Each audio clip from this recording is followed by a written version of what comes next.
retrouve pour la suite du challenge Tour d'horizon des arcanes majeurs. Aujourd'hui, nous en sommes à la lame numéro 3. Nous allons donc voir les illustrations de l'impératrice. Alors, autant vous dire que j'ai eu pas mal de difficultés à me cantonner qu'à 3 illustrations. La carte de l'impératrice, c'est une lame que j'aime en général dans le tarot, qui me parle souvent, donc j'ai eu du mal à en choisir que 3. Voilà, alors, j'ai choisi 3 cartes avec 3 univers assez différents. Alors la première, je l'ai piochée dans le Crystal Visions Tarot de Jennifer Galasso. Donc c'est un jeu très girly, qui a un univers très doux, très féminin, des couleurs dans le mauve, le rose. Voilà. Alors, notre impératrice, la voilà. Donc très très féminine. Alors, elle est représentée par une femme enceinte. Alors, c'est pas la première fois, hein. Il y a plusieurs jeux qui représentent l'impératrice enceinte. Alors, pourquoi enceinte? Ben, ça représente la féminité déjà, la vie, la fertilité et la création, puisqu'on parle de procréation. Alors, on a aussi les pommes dans cette carte et le blé. Donc là, ça va nous parler d'une notion d'abondance, de maturité également, puisque les pommes sont mûres, le blé, il est prêt à être fauché. Donc il y a bien une notion de maturité. Il y a un cœur aussi, là. Donc on voit bien que notre impératrice fonctionne avec ses sentiments. Elle a les cheveux lâchés, donc il y a une notion de liberté. Voilà, je la trouve très très épanouie, cette impératrice, l'illustration de cette impératrice. Donc je la trouve très très belle. Hein. Puis c'est beau, une femme enceinte, effectivement, c'est très très féminin. Voilà, la seconde impératrice que j'ai à vous montrer, je l'ai piochée dans le Temptress Tarot. La voilà, donc je l'adore. Elle est magnifique. Hein. Alors là, dès qu'on voit la carte, on a plus une notion de mère nourricière.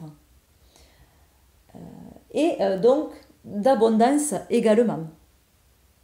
D'amour aussi. Alors c'est l'amour maternel, mais qu'est-ce qu'il y a de plus beau que l'amour d'une mère avec son enfant? C'est magnifique. Donc on a la notion de prendre soin de l'autre. Elle assume son rôle de femme. Elle est très féminine, très sensuelle, et en même temps c'est une mère aimante. Voilà. La création, je trouve qu'elle peut être représentée par ses cheveux lâches aussi, donc toujours cette notion de liberté, mais de couleur un petit peu flashy, mauve. Hein. Donc on a un peu cette notion de créativité. Elle assume, voilà. Il y a cet œil aussi sur son front. Alors là, on a plus l'idée du coup de l'intuition et de la perception des choses, des idées aussi, hein, voilà. Voilà, donc j'aime beaucoup la douceur de cette carte. Hein. Très très belle énergie. Voilà, et la troisième illustration, je l'ai piochée dans le tarot du doux crépuscule de Cristina Benintende.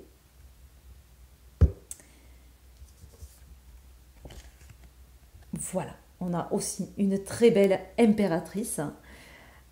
Alors là, on a pas mal de symboles sur cette carte. Alors, on a les émotions qui sont représentées. Elle est au milieu de l'eau, donc elle est au milieu de ses émotions. Elle a un cœur aussi sur la joue. On a une notion encore de perception des choses et d'intuition avec la lune, ici, et au niveau du chapeau. Par les couleurs, on a cette notion de créativité, mais aussi de bouillonnement d'idées. On voit que ça tourbillonne, il y a beaucoup de choses. Rien n'est structuré, mais c'est ça aussi l'impératrice. C'est beaucoup d'idées, mais encore on n'est pas à la concrétisation de ces idées. Elle a le monde dans ses mains, donc elle a les projets dans ses mains. Donc ça aussi, un symbole assez sympa. Voilà, pour cette fashion impératrice. Voilà, et bien je vous retrouve demain pour voir ensemble l'empereur. Je vous fais plein de bisous et je vous souhaite une bonne journée. Bye bye.